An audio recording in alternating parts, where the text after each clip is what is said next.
So, hey, John. Hey, Alex. Jusquis quod odi. What's that? Odi idiom de signo significantor linguam alienam, sicut intellectus, gravissime sic sias muta, miror ego hoc praeicadebat, letterman terminium queosco perfixi. At least 3 minutes. Yes. Yeah, we watched Ad Astra. That's nice. Now think about your dad. What's your dad like? I want to meet that dad. Do-do-do-do. Here's your translation for you. Hi, John. Do you know what I hate? I hate the idea of foreign language as a signifier of intellect. Seriously, it's so dumb. I wonder how long I can keep this going before the Letterman effect sets in. And apparently it's that many sentences. That's it. So we watched Ad Astra, starring our friend Brad Pitt. And when I say our friend Brad Pitt, have we seen a Brad Pitt movie? I was thinking about that. I don't know that we have. Yeah, if somebody at home remember. Oh, no, we watched Inglourious Bastards. Oh, that's right. Yeah. We did. But I think that might be it. Yeah. And that was more of an ensemble piece. Yeah. Well, I'm glad that this wasn't our first one, because I'm just going to start off just swinging hard. He's very miscast. I disagree to a degree. I think he does a great job in this role for playing a dude that's so bound up and constrained. I think he does a lot of letting a lot of emotion play while still doing that. But I think there's a lot of miscasting in this movie, kind of in general, in terms of like ages of people. Wait. So that might be part of it. Let's take the Pitt for a second, because I don't think he did a bad job in it. I just don't think he's nothing about Pitt and his acting style just did it for me. And you're right. There's a lot of good. There's a lot of good acting going on. He did the best job he could. But I just kind of wish if this is him acting at 97%, I just wish it was a movie that like kind of works a little bit better with him. Like he just never struck me as, it's going to sound mean, but like he doesn't come across as smart. And that actually really takes a lot of astronaut away. Like I could see him being like I don't know. It's just, there's something about Pitt that didn't do it, which sucks because I actually really like him as an actor. Like I think he generally, and I think he's good in this. It just, I don't know who else they would have been, but like somebody which is a little more, I'm not saying Ryan Gosling, but a little more Ryan Gosling to them. I mean, this is a very Gosling-y character. Yeah. Someone that's like comfortable in the silence. Yeah. Which he does very well. He really occupies that space.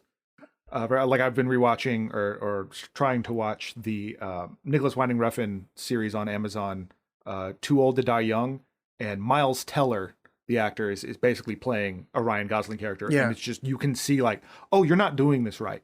You're the wrong person for this. Like you can't do what Ryan Gosling does. You're fine, but it's just like, and it's, so it's kind of that. I see what you're saying there, because you're also like Brad Pitt, known for being a more sort of charming guy. I think even in his more serious roles, there's something like, it's not this kind of character. So it's a little bit of a stretch, but I happen to think he did a phenomenal job. But I see what you're saying. So the movie opens with him being obsessed with being an astronaut, and his relationship with Liv Tyler is disintegrating in the background. Because he only cares about the essentials. Yes. So Liv Tyler, when she gets this script, does she not just have flashbacks of Armageddon or whatever the fuck that movie is? Because it's like the same shit. I mean, it's not the same shit, but in the background, you're like, oh, that's weird. It's not, because she has dialogue in Armageddon. This she has the total like, and it doesn't go as far as this, but that whole like flashback girlfriend just like looking angelic and like standing there and looking off in the distance, sort of like Memento, or there's tons of movies like that where you think about your dead wife or something, and she's on the beach and she's smiling serenely at the sun or something like that. Yeah, there's a bit of that in this. It just kind of jumped out at me. And at no point in this movie does he bounce a graham cracker across her tummy. Yeah, that's too bad. That was missing. That really would have tied the whole movie together emotionally. I think so, because like when I was watching this, I'm like, first I was like kind of wowed by the color palette. I'm like, this looks great. I like how the weird breathing lights, and oh, this is like a beautiful, beautiful film. But you know what it's missing? graham crackers on a taut belly. Yeah, now, it doesn't even have to be her. Ruth Negga could just lay down at some point and just have a bit of an animal cracker. And it could be like a future animal cracker. I'm not saying it's got to be the exact same thing. Yeah. It's like 21 something. Like a capsule with animal cracker written on it. Exactly. See, now you're picking up on the future. Now you understand what Ad Astra should have been. Right. Well, which is kind of funny because this movie is let's talk about this Liv Tyler thing. Like this movie really like you know how in a lot of sci-fi movies, you know, the like or Star Trek or something like, well, we have to like go along the edge of the black hole to get up enough speed to go do things. This does that with melodrama, and it's like this almost leaning so far into like really super melodramatic, almost like Interstellar. And then kind of narrowly escapes. Sometimes it dips a little bit further in than I would like, but it also it's this weird thing because it also kind of straddles line. There are parts where it feels like a John Carpenter movie almost. Like if you took away all the stupid introspection, which is a weird thing to say, but if you took away that, like where it's just like he's the toughest guy and he's the only man allowed to go find his dad. Now he's gonna go ride a dune buggy and shoot dudes and fight a monkey. Like it's weird enough that it would be this like weird fun genre movie, and it kind of balances. That's funny. That. I didn't even think about it that way. Yeah, totally. Like if they turned into the skid a little bit in one direction, just have him be like give him like an eye patch. Yeah, because some of the action scenes feel a little tacked on, but like still work with the movie, but they just feel like, oh well, we better do something here. There's been a lot of just droning and Brad Pitt narrating. Let's have some action happen. Well, no, I mean I couldn't disagree more. I mean I think when you're watching this movie and you're like getting introduced to the world and how his father, he's got this separation from his father, and then it's literally his father is just as distant as he could possibly be. I think the natural next step is I'll have my compatriots being attacked by a monkey. Yeah. I mean, I mean, just that's screenwriting 101. I mean, I think I didn't read that book. Yeah. It's actually like chapter 3 of Save the Cat. See, first you save the cat, and then you get attacked by a monkey in space. By a space chimp. Yeah, because I wasn't expecting that. So we're kind of introduced to the MacGuffin of the picture, which is there's this space electricity problem. Yes, the pulses. I don't think I quite understood what that meant. Me neither. It was a problem. That's all I knew. Okay. Because Brad Pitt talking about how as an astronaut he has to check in occasionally, do these psych tests where he just says what he's feeling and how he's doing. I like those bits. It reminded me of almost like THX 1138. Yes. Where it's that picture of Jesus that you go into and just shout out and then it gives you drugs. Yes. I'm like, I would like a little robot to check in with me during the day. Is that Tabernacle or is that from a different movie? Tabernacle's from Zardoz. Oh, is that Zardoz? Yeah. Okay. It's called something, it's got a dumb name like that in THX. Yeah. He's works on this giant space antenna to help us communicate with the outer reaches. And yeah, there's this pulse that hits it and causes electronic malfunctions and causes shit to blow up. Causing him to fall off the space antenna. Yeah. Which I thought was a really well done scene. Yeah. Them establishing how kind of calm under pressure or disassociated he is, whatever you want to like take it. His kind of calm face and then just watching these people just get their asses handed to them, just bouncing off of the, Titanic style, bouncing off the side of the space thing. I just learned today about that reference because I've never seen Titanic. Have you really never seen Titanic? Never seen Titanic. Wow. But I saw that clip of the guy bouncing off the propeller. Yeah. How the hell you're my age. How the hell did you avoid that summer without seeing it?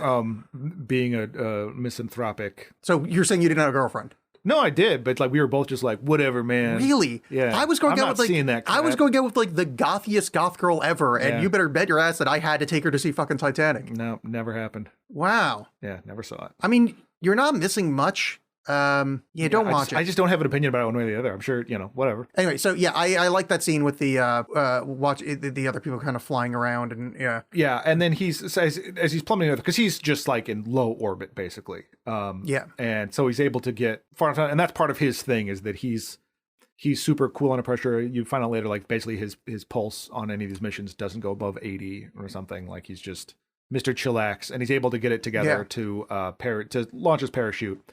And then the parachute gets hit by debris. Oh, I forgot about that. That was a nice little sequence. Yeah, but it's very impressive. And man, I wish I could have seen this movie on the big screen. Yes. Like I'm really kicking myself that I missed it. I didn't realize how nice this was going to look. I don't know who photographed this, but like it looks great. The same dude who did Interstellar, actually. That makes sense. Yeah, because it looks really fucking good. Hoyt van Hoytema. Yeah, that guy. Yeah. Who directed this while you have this open? James Gray.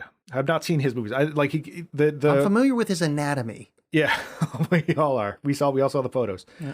But like he recently made the Lost City of Zed. That was the one he made before at Astra that got some That's praise. It's got the fucking Charlie Hunnam in it. Oh, Lost City of Z. Yeah. The one. Brad Pitt was supposed to star in that. I read that book. Yeah. We Own the Night, which I've heard of. Wait, let me ask you something. You're not one of those Ponzi people that says Zed. So is that what they called it eventually? Did I say Zed? Yeah. Oh, because I just heard something where they've referred to it as okay, that. no, I would. But like, if you're British, no, totally. But no, it should be the Lost City of Z. But I don't know if that was written by a British person and like they literally called it like in the marketing or whatever. No, Zed. that was just me like reading it and gotcha. my brain just 100% so now I sound like an asshole. Yeah, no.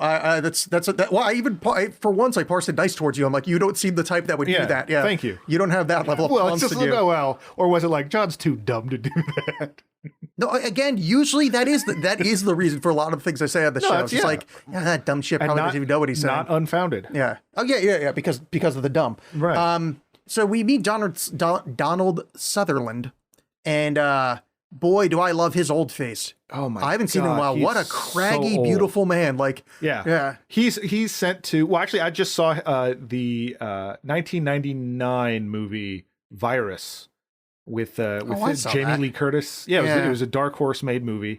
They dumped a bunch of money into it. Maybe I didn't see that. Maybe I just saw the commercial for it a bunch of times. But he's in it, and he doesn't look that much older at first glance. Yeah. But then when you spend a little bit of time, you're like, oh my God, Donald Sutherland is very old. Brad Pitt is hired by Spacecom to he gets this classified information that these pulses, which have been fucking shit up all over the planet, might be coming from Neptune, which is where his father went. Yeah, the Lima project. It's part of the Lima project, and so he needs to go figure out what's going on there. Brad Pitt he's like, my father died out there a long time ago, but yeah, we'll go see what's going on out there, and they send Donald Sutherland to come with him. Well, they even say that like they think his father might still be alive and hiding from them, and it's like his father, that was like 16 years ago or whatever, and then his father was like 70 back then. It's like, why the fuck would you assume he's still alive? Yeah. And I think that goes to part of the age problem. That's the thing. And it's like, I don't want to be like, well, I'm not sure about the science of this, and it would take too long to get to Neptune. Whatever. For the purposes of this movie, the technology is there that you can do this, and it's fine. But like, Donald Sutherland's fucking old. Yeah, and I'm like, you're going to put him in space? I'm not buying. And like, if they were more, if the ships were more Star Trek, Star Wars, and less like fancier versions of rockets we have now, it might feel a little bit more natural. But this just felt like, no, he shouldn't be in space. Yes, I agree with that. And weirdly, he doesn't go, which is odd that they even introduced the character. Both him and Ruth Negga are unfortunately like just there to kind of move things along, but kind of not really. Like they don't have to be there, but they are. This whole thing, by the way, and part of the reason for that, I think, is like this movie is very Heart of Darkness, Apocalypse Now, Heart of Darkness. Like it's which is I'm a sucker for any movie that's like that. That kind of like, I've got to go into the deepest, darkest, whatever to find a guy. Love that stuff. Yeah. So this movie already had me with that. But there does seem to be like these weird like vignettes almost of things as he's moving through there that some kind of advance the plot, but in ways that don't really warrant as much time that's spent with them. Yeah, I agree. Donald Sutherland doesn't really need to be there, or I mean, it's fine. I'll absolutely hang out with Donald Sutherland. Yeah, in a non Hunger Games role, it's nice to see him. But Ruth Negga, it's just unfortunate because she's such a good actress. Yeah. Really like her, and doesn't have much to do. No, and she shows up for the role, but like maybe it's because we know their names and faces that it jumps out how little they have, or. I mean, but obviously it's an odd choice. And then the age-wise, like him being so old, and then Tommy Lee Jones being so old. I mean, maybe just they've got some life-extending shit in the future. I guess, but it was just a thing where, I mean, Tommy Lee Jones being that old makes more sense to me in that, like, you know, he's been out there for a long time or something, but it's still like, you probably even could have gone a little younger. Whatever, I like them both as actors, so I'm happy to see him. The other thing that was this sort of an odd choice, and again, speaking of sort of the Apocalypse Now tie-in, the narration in this, the voiceover. Yeah. Uses a lot of voiceover from Brad Pitt, and some of it is really Blade Runner-y. Like, it's really, like, there are times where it's great, and because the whole thing is, you're spending a lot of time with this guy and his internal monologue, but then there's stuff where it's like, it's telling you exactly what you're seeing on the screen when, you know, he's like, I hate how corporate the moon has gotten. And you're like, yeah, I could see how corporate the moon has gotten. And I mean, like, that might not be the best example, but I just feel like there's some stuff, or like when he's like, they're using me. Yeah, we just learned that. Here's the thing about it being Blade Runner-y, is there's a generation of people, and I don't know how old this director is, but that came up on the Blade Runner cut with Harrison Ford's, as Harrison Ford put it, he did a bad job with the narration because he didn't believe it needed to be there. But people that grew up on thinking that's good, and I wonder if that's a kind of choice of, I need you to do this affectless narration that kind of over-explains stuff, much like the Blade Runner thing. Yeah. And like, that's kind of, they're choosing because they think that was the choice that was made during Blade Runner, not just, you know. Yeah, I don't know. It just drove me nuts because it was either too much see and say, or it just like really just explained the themes, which got really old. He gets explained, he gets his mission briefing or whatever, and he goes to the moon, and boy, do I love the moon in this. I want to go to the moon so bad. I want to go to the moon in this because it's like, it's have you ever been to like a shitty small airport on like Hawaii or some like backwater place? Yeah. That's what the moon felt like here. Where it's just like, you're right, like you could see that. I'm in the St. Louis airport. Like you see these signs that are like kind of, they're not like, it's not like the neon's going out, but you just feel it's old. And oh God, I love it. It's like why the original Star Wars was good. It's the first sci-fi movie that went, no, space is going to be lived in. Not everything's going to do. And this is some lived in ass fucking but it's still that kind of that gross that we took this amazing advancement in mankind and turned it into a theme park. Yeah. Futurama. I was about to say, I would like to go to that moon as well. Yeah. Listen to the Whalers on the Moon song. But they kind of do the little 2001 nod of like, oh yeah, here's what corporate space travel would look like, or commercial space travel, which is another credit I'll give this movie, is that I feel like it does a good job of sort of recognizing its influences, but without like trying to ape them completely, or like, hey, you remember this one? You know, it's like there's certain things that you can't get around. I feel like if you're trying to make this kind of movie, you're going to end up referencing or having something that people are going to go like, that's from 2001, that's from Solaris, that's from whatever. Yeah. And I think this absolutely acknowledges it, but it doesn't like Interstellar be like, hey, you remember the rotating space station? We got that, but it's fast. Yeah, no, this one's a lot more subtle in it, which I enjoyed. On the moon, there's another just kind of beautiful shot. I think, God, this movie looks so good. Yeah, it's absolutely gorgeous. Where they're driving the moon buggy out towards I don't know, they're going to land or whatever, and just kind of reaching up and like playing with the moon dust going by. I want to go hang out on the moon. This is every time, like sitting through this movie, I'm annoyed that this movie isn't more famous. Like it looks so fucking good. It's like people, even if it's not like plot wise, not like the most, kind of put together full film. Yeah. Just fucking hit mute and just kind of watch what's happening. Just vibe on it, bro. Really. I mean, I like the soundtrack a lot too. I mean, this movie is very much catnip to me because it is. So you have this, the Army of Darkness, the Heart of Darkness kind of thing. And then you have droney space stuff. Yes. Like hypnotic space. Love it. But they're heading to the location on the dark side of the moon. That's where they're going to take the rocket. Brad Pitt's going to meet up the rocket. It's going to take him to Mars, which is his final destination, because we have a colony on Mars. And they're interrupted by some space pirates. Yes. And this is a scene that we were referencing earlier that almost feels like an attacked on action scene. But what I like about it is that there's a little reference, I think even when he's on the plane or on the ship heading up, about how like, there's not really like borders on the moon, but there's some like kind of established areas and there's some open territory that's under, there's war going on basically. And Brad Pitt gives a whole voiceover about war never changes and, here we are fighting for resources. Because they're attacked by these space pirates. You don't know anything about them. You don't know where they're from. You don't really know what they want because it's just a rover. Like it's not like a cargo ship or anything. But I like that they're just, no, this shit here is fucked up too because mankind sucks. Yeah, and it's a nice fight sequence. It is tacked on, but it looks great. A lot of this movie, and I'm going to try not to say it as much, but a lot of this movie gets such a pass because of how nice it looks. Like if this wasn't as beautiful, I would be pointing out how dumb that scene is. It doesn't need to be there. Well, I feel like so much of it is so expertly crafted in that way so these scenes kind of stick out. But I still think that gets done in a way that they're tamped down a bit. Like it doesn't feel like a complete sore thumb, but maybe just an owie one. Yeah. He gets this secret kind of USB key and he finds out that his dad has cut off all communication. That's like the kind of next major plot point. And that leads him to, I have it as a Norwegian ship that they're going to the moon, to Mars with. Who cares? It's that ship they got. And that's when the important question comes up. I'm going to read directly from my notes. Hey, John, when a space ape eventually eats my face, which at this point is inevitable, please make sure to float my body into the darkness of space, as is the right of all men. Mm-hmm. Thank you. You got it. Yes. I laughed very hard where inexplicably a fucking orangutan starts eating people's faces. Yeah, so it's that's the Norwegian ship. Yes. So he gets on this. Oh, that's why I wrote Norwegian ship. Okay, yeah. So he gets on this rocket with some people, and this was an example again. If this isn't voiceover, but it was kind of tiring. Where the monkey does the voiceover, and there's 30 seconds of over. I don't speak it, which is weird. Yeah, why would they should just have Brad Pitt do it? But no, when he enters the Cephas, which is the ship that's going to take him up to Mars, and he gets introduced to people, and they figure out that he's the son of Tommy Lee Jones's character, who's gone the furthest any man has gone into space, and he's a hero to Spacecom. They spend so much time, and they spend so much time just talking about it, and like, wow, this is what your dad did. He did this. Wow, that's impressive what your dad did, because he did this. And it's just like, you've established this already, movie. Like, I'm not that stupid.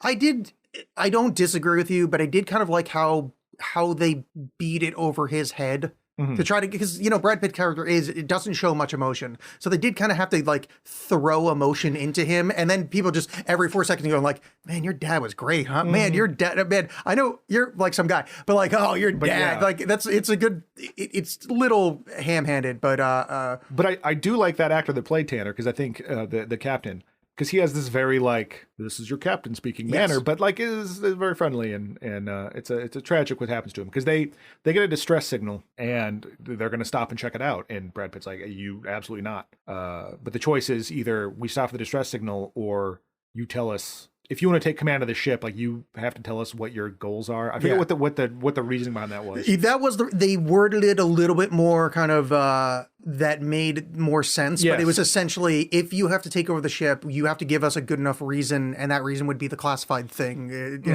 It was so terse enough that you didn't spend time thinking about it, because it probably is pretty stupid.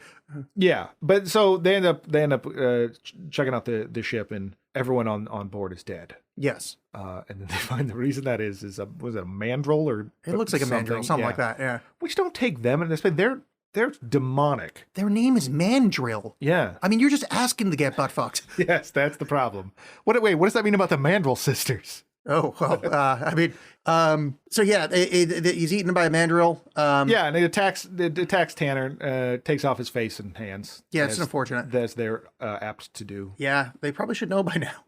Yeah, and he sends a message like, yeah, sorry guys, rest of the ship got eaten by monkeys. It happens all the time. But Brad Pitt super casual about it. They arrive on Mars, and Ruth Negga is there for about 6 seconds until the Mars kind of man bun guy goes, yeah, you're not allowed to be here, so leave. Which why? Just give Ruth Negga like 5 more minutes, because it's so weird. It honestly reminded me of, I've been rewatching The Sopranos, and it reminds me of any time in season 2. There's just so many scenes where AJ enters a scene with someone and they go, AJ, go wait in the car, and then he goes and waits in the car. That's it. Like, it's like we have him under contract, we have to use him. But it was very like you. So you get introduced to Ruth Negga, but not in this really meaningful way. And then they're like, get out of here. And that dude also played a Martian man bun guy as a Martian on The Expanse. Oh. If you've ever watched that show. Talk about being typecast. Yeah. So they bring him to this, probably the coolest set that's ever existed. This anechoic chamber with a mic sitting in the middle of it. Yeah. Love the design of this room. It is so good. There's they're called anechoic chambers, but there's one in some university in the US. But like the thing with it is it absorbs so much sound that like you can't spend more than a few minutes in it, because you start going insane, because all you can hear is the blood moving through your body, your stomach rumbling, disgusting. Your heartbeat, like all of it that you can normally phase out is ultra magnified. And like there's literal time limits of how long anybody, even if you're of the most sound mind, how long you can spend in there, because you start to go fucking batty. And I am much like that kind of call to the void where you're walking on a bridge and you're kind of like, I kind of want to jump. Yeah.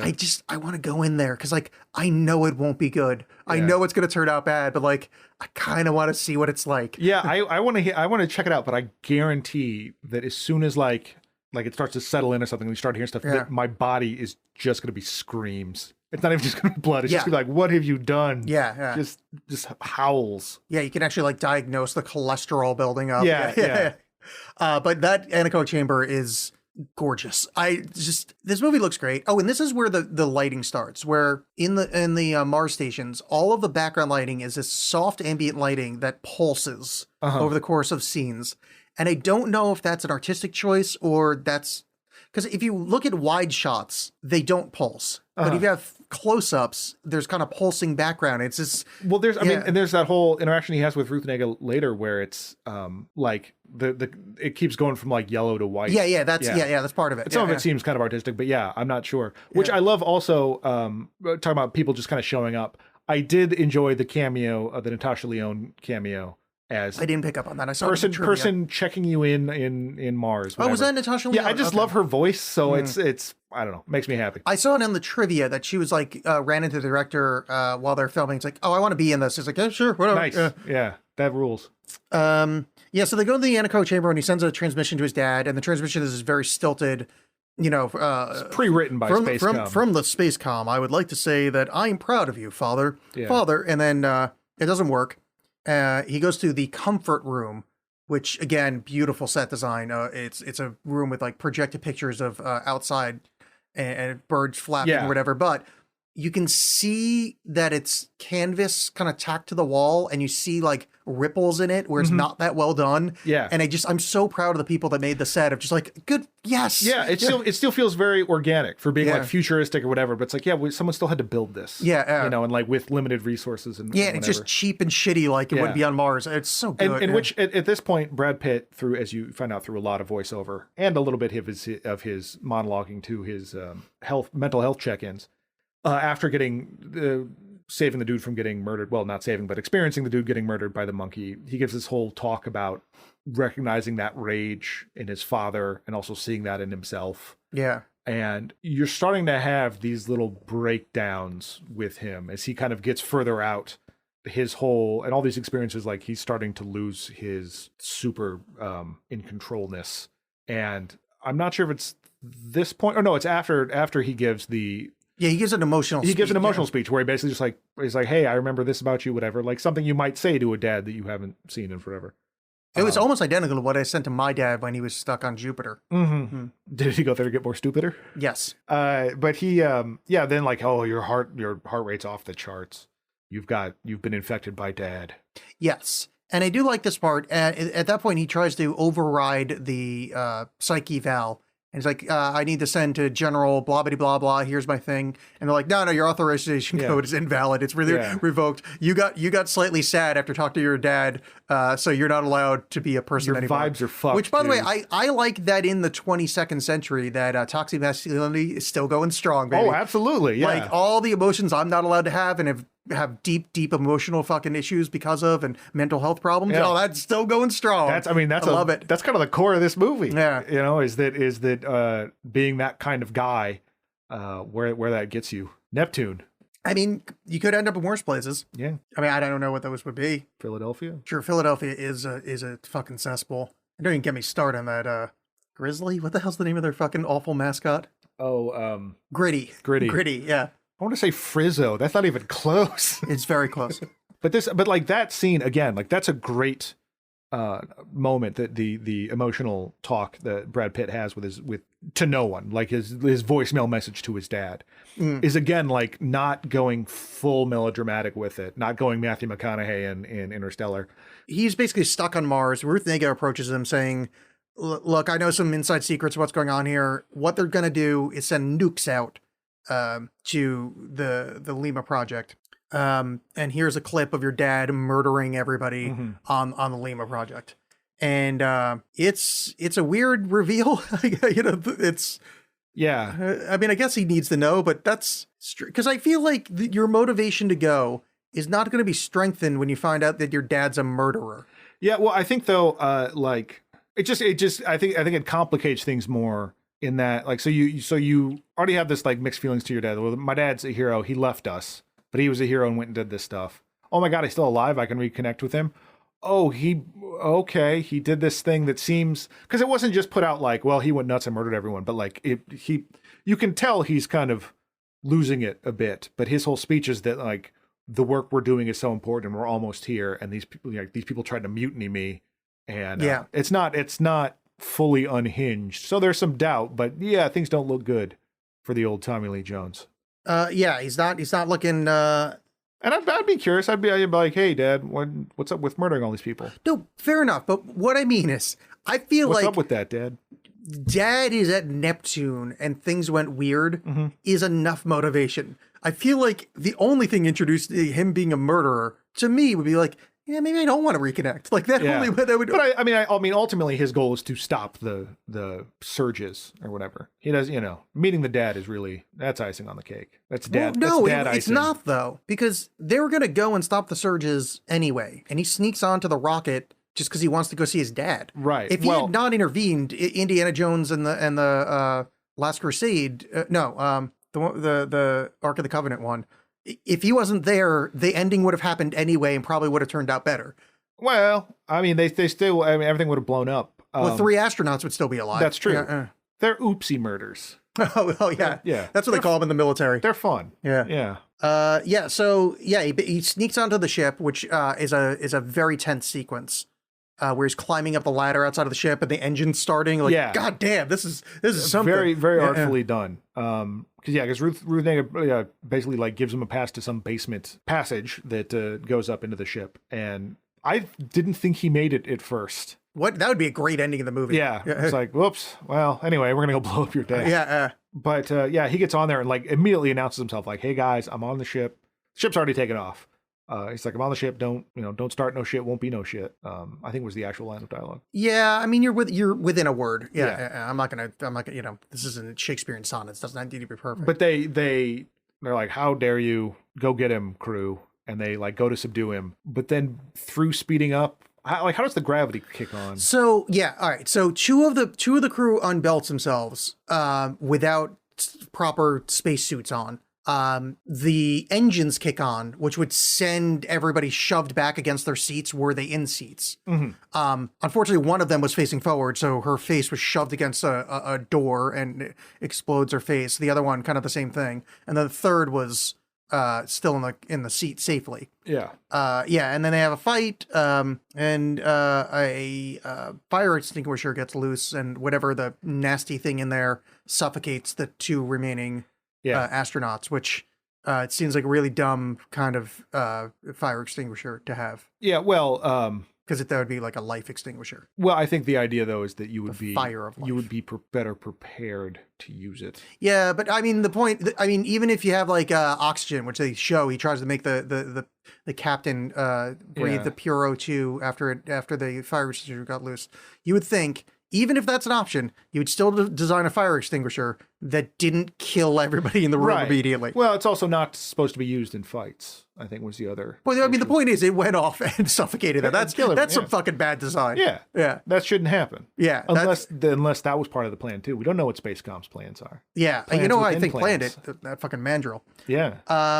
Yeah, so this leads into a whole section of him on his way to Neptune. And it's him by himself, kind of going a little nuts. I love it. Yeah, it's a good sequence. Yeah, it reminds me a little bit of at the end of William Friedkin's Sorcerer when Roy Scheider just has this kind of mental breakdown. It's just like these interspersed things of him just kind of thinking about his life and how much he's fucked up. And I think like that's where the voiceover kind of worked pretty well because it kind of smoothed off the rough edges of him just going like, oh, fuck, selfish, so selfish. Yeah, and you get like nice flashbacks to like his marriage dissolving, what went on with his dad. Like it's a somewhat elegant way to get some of the backstory that you still need to finish off. Yeah. I think there's a bit of a problem with the film, and this kind of the highlight of it is the overused trope of, you're saying the angelic girlfriend that you're like too distant for, and then having father issues. We're just like, this whole sequence is just like,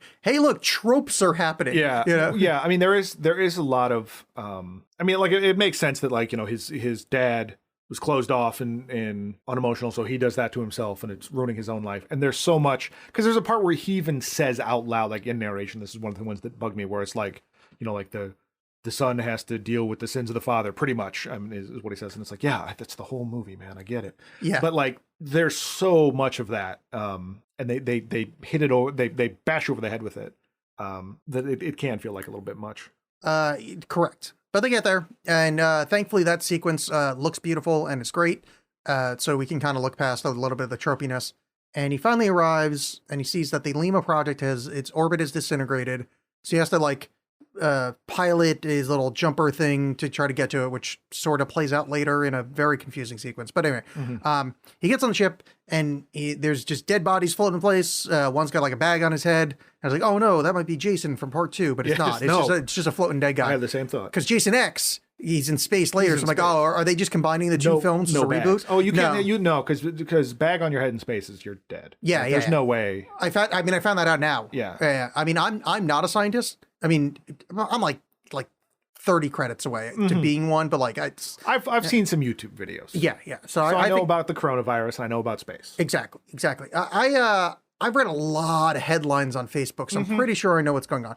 So there's some dead bodies. There is public domain black and white movies playing. Yes, because love those. That's a way to give people character without having to pay money.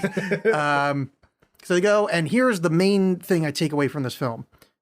He finally sees his father in the Lima project, and motherfucker, does Tommy Lee Jones look good with a beard? Yes, he does. Oh boy, does he! It annoys me that his younger years he didn't have a beard, so I could go, God damn, that guy looks good with a beard. Yeah, although it might be one that it fits his older face better. As his features get a little bigger. Because there's a part where he's in the spacesuit and he's kind of he's at like 3/4 angle.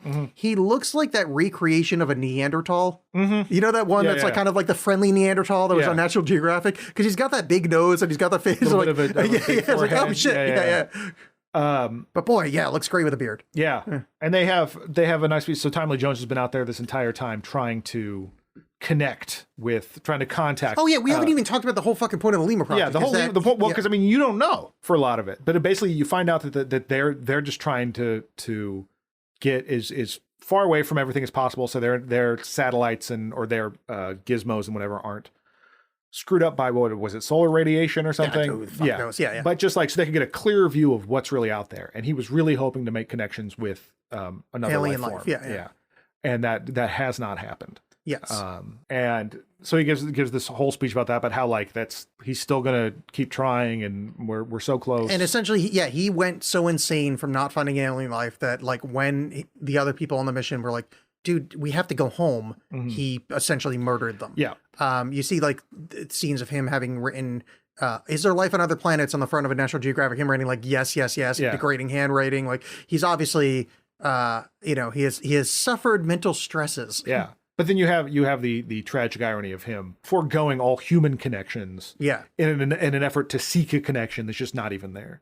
There's a nice little bit of business visually for that, where Brad Pitt's reaching out to him to try to pull him forward to try to get him back in a spacesuit or whatever, and Tommy Lee Jones shirks back, which we saw a scene earlier of Liv Tyler trying to kiss Brad Pitt in a flashback and him shirking his head away. And it's just like this, sins of the father being passed down. And it's like this really visual, nice thing of like, he's trying to so desperately for connection. He can't even hold his fucking son's hand. Yeah. Which, by the way, I didn't resonate with at all. And I don't have father issues.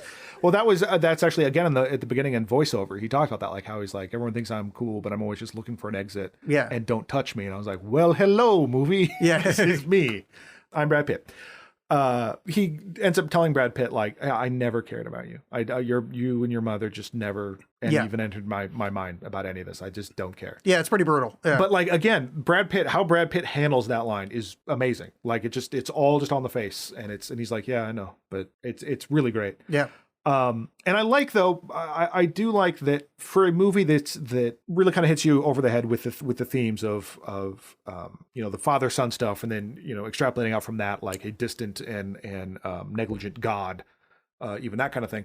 That through line of just why you do this stuff in the first place, like why are you going out to space? You're trying to forge these connections and do these things. What motivates someone to go do this stuff? Not just what's out there, but why do we go seek this stuff? And I thought that was very interesting, because I was kind of worried that there were actually going to be aliens, and I'm really glad. That would have really bothered the shit out of me. There was a moment, unless he was like partying on the ship with Mac and me, that would have been like pretty sweet. Yes, if Mac and me showed up, I would have no problem with that, especially if that kid with the wheelchair just floats by the window. Right? Yeah. Damn you. So anyway, they escape the ship, and Tommy Lee Jones has this kind of basically just decides to kill himself in the dumbest way possible. Yeah. Shoots his little backpack jet rockets or whatever towards the rings of Neptune, pulling Brad Pitt with him. And it's a cool bit of like kind of physics, and it looks neat. And Brad Pitt has to let him go. Essentially just like, I have to let this man, he's gone and untethered. And Brad Pitt has a beautiful, just screaming moment that they shoot from outside. And it's not like the, in space, no one can hear you scream thing, but like it's so muted that it's almost like you're hearing it through the helmet. And it's a really nice bit of like cinema. Like, boy, it looks good. They really do a great job with so much of this, of the vastness of space as experienced by this man and reflected through this man. Like, you're there with him. You're in the helmet with him, basically, or nearby or whatever. But that whole thing, like, it boils down to wrestling with your dad in space. Which is like, that's this whole movie right there. Yeah, totally. And then because Brad Pitt has set the nuke. They're like, well, we got to blow up the station because this will stop the whatever weird things you're doing. That's Because even then, it sounded like the pulses happened because the crew like sabotaged themselves. Yeah, it was the antimatter like drive or whatever. Yeah. Mm-hmm. But that went wonky because the people wanted to go home. Yeah. So Brad Pitt sets the thing to blow up with a ticking clock, and then this whole space thing happens, and Brad Pitt's a little bit like, well, shit. Well, yeah, he's got this kind of monologue of like, what should I go on? What's the point of returning? I just murdered 3 people to get here. Mm-hmm. But he sees this flashing object in the detritus ring around Neptune. And I just went, oh God, don't be aliens. Don't be fucking aliens. And thankfully it wasn't. He was seeing his ship that he came in, that he had to park over there because he needed to. And I'm like, oh, thank God it's not aliens. But this is, as nice as this movie is and as beautiful as this movie is, a very dumb scene happens. It is kind of dumb, but I also kind of liked it. But like while acknowledging, like, because again, this is where it feels like genre-y. This feels where it's like, oh, it's a Carpenter movie, or that kind of thing. And I'm just throwing, and it's not specifically John Carpenter, but that was the first genre name that came to mind. But so he's because you're into woodworking. That's established earlier. Because he's very sad about his dad dying, but he's got to. And like he can't, his ship got jacked up when he tried to dock with the place to begin with, his little escape pod. So I think the initial plan was him and Tommy Lee Jones like jetting to. I think that's why they were tethered. They were going to like take turns using their jets to kind of propel the other one. Or something like that. To his ship. But what Brad Pitt does is he takes off. There's this like spinning antenna thing. He takes this sheet of metal off of it and then uses like both. Or no, that's the explosions later, but like uses his jets to give him propelling a little bit. But he's got to go through the rings of Neptune, which are all just rocks, and so they're fighting against the shield, and they cut it short, smartly so. But it is like a counterpoint to the whole like falling with rocks to rising through the rocks. It's fine, yeah. But if you spend a second to think about it, like one, the physics don't work because you'd be torn to shreds. So just ignoring that, those rockets. Any impact on the shield would give force backwards. So he would not have the momentum to keep going forward. He would eventually be forced to be shoved backwards. No, but he shoves the shield forward at the last minute. So that's of course. My mistake. Yeah. I forgot every action has an equal and opposite reaction except in dramatic moments. Yeah, exactly. So it's just I wrote this feels anti-physics, but I just want to I'll just wipe my head. That's fine. I mean, like I said, there's so much this movie that's like, but that was I'm suspended a lot of disbelief, but that was like, that's a lot. I'm dumb enough that I would, hell yeah, this rules. I mean, it was awesome. I'm not taking away from how awesome it was, but I was so happy. I fired a couple of 6 guns into the ground, lifting myself up in the air. Well, that actually works. Yeah, I just told you. So he sends a message back saying like, hey, look, this is Captain Roy. I'm about to fly back. Here's my idea. I'm going to use the nuclear explosion as a propeller to shoot back towards Earth, which is sound physics. They actually experimented with it, or at least had the idea of having nuclear rockets, of essentially just dropping a fucking bomb out the back and then just putting a big ass shield there and just it shoving you forward. Like so now shields work. Checkmate. No, not the one he's holding, and also not that it was just as wide as his body. Yeah. That's the main problem. If he had a 30-foot shield or a 20-foot shield, or a 10-foot shield, too heavy. Too heavy. Oh, I forgot how gravity works. Yeah. But anyway, no, it's his point stats as an astronaut. He's not strength based. he put too much into Dex. Yeah. Well, yeah, he's just rolling nat 20s. That's what he does. Yeah, that's what he was rolling in that one point. That was him rolling nat 20. Yeah, so he starts flying back towards Earth, and I don't think anything happens until he gets back. Yeah, he basically just, because they kind of fast forward to landing essentially, but he does he's got to escape the blast of the shuttle, which of course is one big final metaphor for escaping the damage that his father has done to the world and also to him. Oh, metaphors. Yeah. Should have thought about those. Yep. Yeah, there are a couple in there. You know what they should have been more obvious about it, I think. Yeah. I don't know. I kind of like the subtlety of saying it out loud to your face about what's going on. Oh, you know what? I forgot about that. All those parts where they explained it directly. That was my mistake. Yeah. And then he gets found, and he basically repeats the speech he gives at the beginning when his check-in thing about like, I'm only paying attention to the essentials and all this stuff. Yeah, I'm living in the moment. But it reads different because he's trying to reconnect with people, and it ends with him at a cafe, sipping coffee, and then Liv Tyler shows up. Which I do like. As cheeseball as it is, I like that. I like that they don't show them embracing.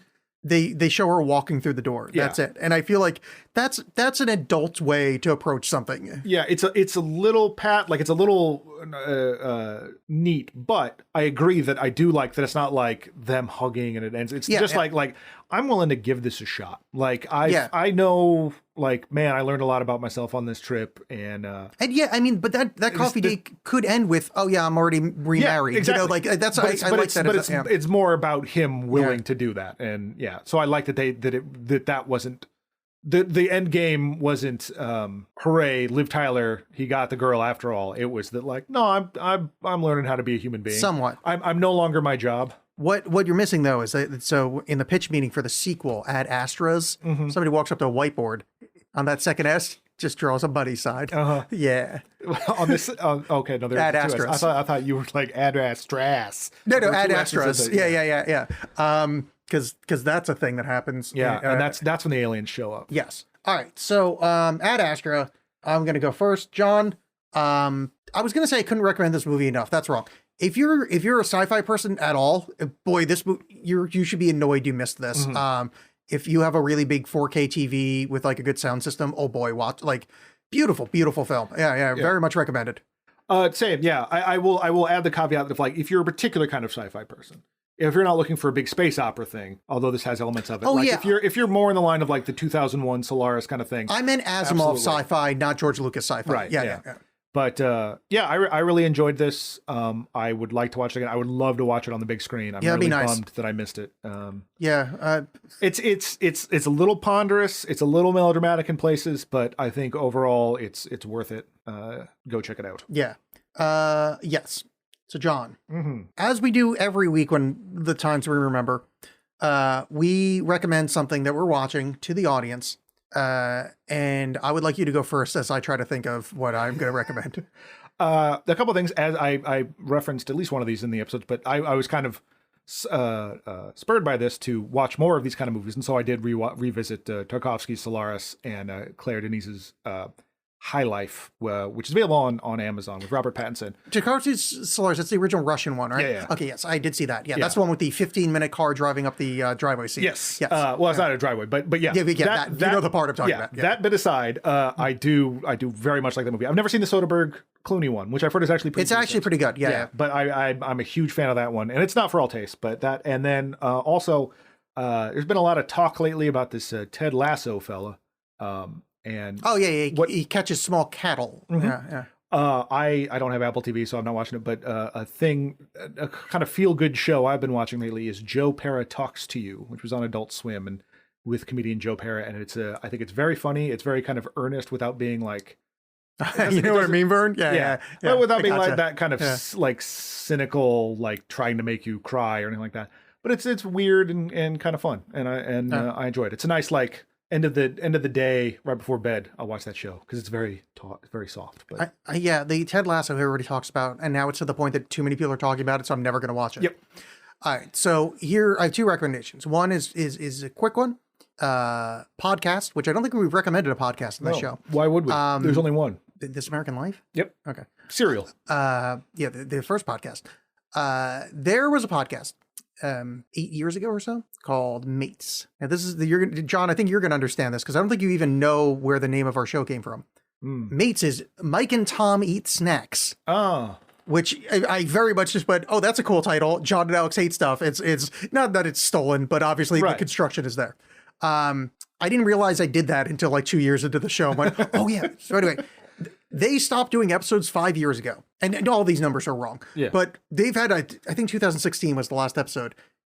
Just out of nowhere, they just put out 2 new episodes. Like apparently they're doing it again. Oh, that's fun. And I haven't listened to the new ones, but I have gone back and started listening to the old ones again because I haven't listened in 5 years or whatever, and it is hilarious. It's Michael Ian Black from The State and Stella and everywhere else, and Tom Cavanaugh, who from Ed. Yes, he was on the Flash TV show, which is I believe why the show Mike and Tom didn't do it because I think that records in probably Vancouver.